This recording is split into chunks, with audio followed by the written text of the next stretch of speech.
A Course in Miracles audio lessons, Workbook, Part 2, Point 11. What is creation? This theme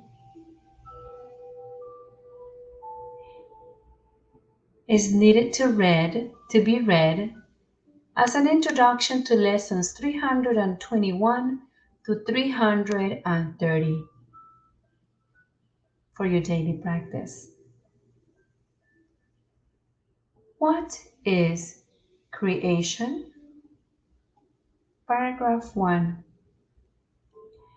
Creation is the sum of all God's thoughts, in number infinite, and everywhere without a limit. We have a first footnote that says, God's thoughts are His Son's. Creation, therefore, is the sum total of all His sons, in number infinite. End of footnote. Only love creates, and only like itself.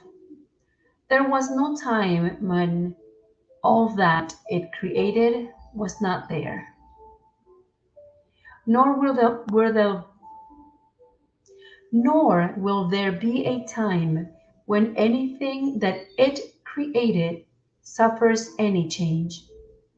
Forever and forever are God's thoughts exactly as they were and as they are, unchanged, through time and after time is done.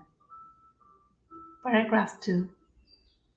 God's thoughts are given all the power that their own Creator has, for He would add to love by its extension. Thus, His Son shares in creation and must therefore share in power to create. What God has willed to be forever one will still be one when time is over, and will not be changed throughout the course of time, remaining as it was before the thought of time began.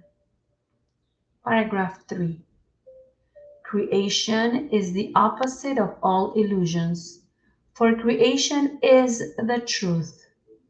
Creation is the Holy Son of God, for in creation is His will complete in every aspect, making every part container of the whole.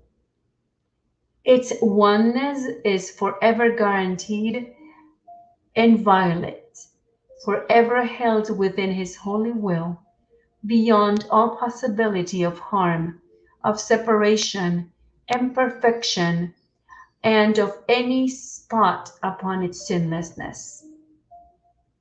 Paragraph 4. We are creation.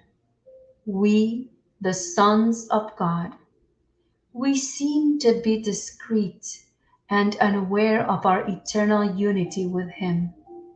Yet, back of all our doubts, past all our fears, there still is certainty. For love remains with all its thoughts, its sureness being theirs.